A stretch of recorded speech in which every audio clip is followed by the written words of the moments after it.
Okay, we stopped in the middle of Os Zion. I'm going to go back a little bit. Just want to make sure we're not rushing through this because it's very, very important. There's we're up to the brackets. At least in mine, there's a bracket to Ulam in the middle of Os Zion.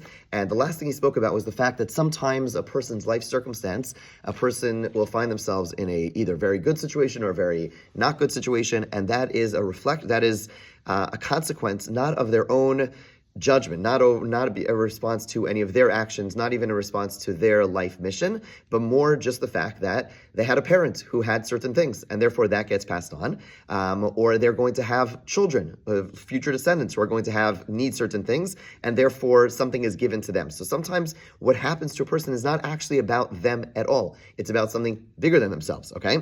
And so he did mention, I just want to highlight one thing, which I think we said a little bit quickly, and that is that sometimes the judgment is not only about you and your family, but also your city. Sometimes a person, for example, sometimes a person will be in a certain location, and there may be a judgment over an entire location. Maybe there's a judgment about the city of Baltimore, okay? And good, not good, hopefully good. And a person is in the city of Baltimore, they live here, and therefore there's going to be a consequence to them, but it's not necessarily about their merit, right? In other words, while we do believe in absolute justice, which we'll come back to in a second, that doesn't mean that what happens to a person in this world is necessarily going to be a reflection of a judgment that relates to them. Okay, so let me just say that a little bit more clear. In other words, it could be that God will decide, Hashem decides that because of the following reasons, A, B, C, D, the city of Baltimore will, all of a sudden the taxes will drop really low and the economy will shoot up and only good thing and amazing things because of some judgment about the city as a whole. Okay, the city as a whole.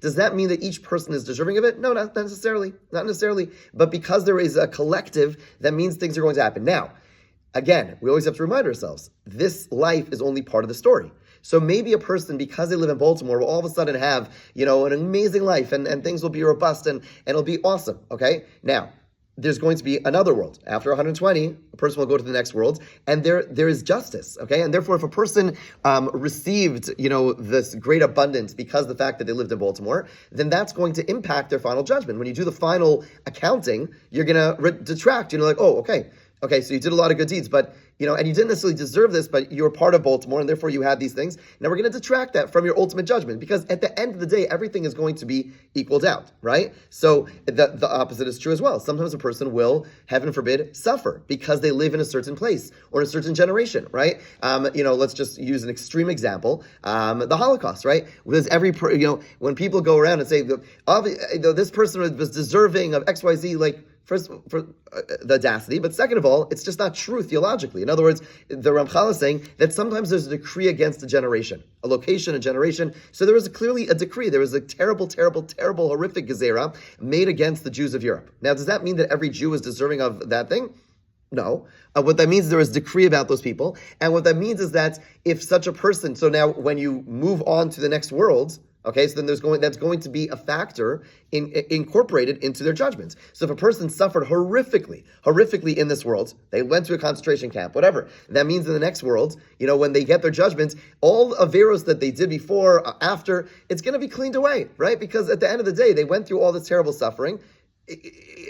There's going to be a balancing, right? I think it was the Belzer Rebbe, one of the big Rebbes used to say that you meet any Holocaust survivor, you get a bracha because they're a tzaddik. What does that mean? My grandmother, who is a little bit of a cynic and a funny person, she wasn't very chassidish. She's like, I love the Belzer Rebbe, I love him because, she'd be like out wherever and people stop her for a bracha. She'd be like, oh yeah, I'm giving you a bracha. She thought it was funny to some degree, but the point is that, you went through a situation like that, beyond what, so it's going to ultimately equal out in the next world. So any averos that were done, future going to be done, are going to be cleansed because the fact that a person is, because at the end of the day, there has to be justice, right? So you understand? In other words, there could be something happening to you right now, which is not a reflection of justice, but justice will ultimately be meted out, okay? That is the important point that he's making. Okay, let's stop over here. That was the point of the brackets that I think we glossed over, but I think it's such a fundamental point that has to be highlighted. Okay, we'll come back to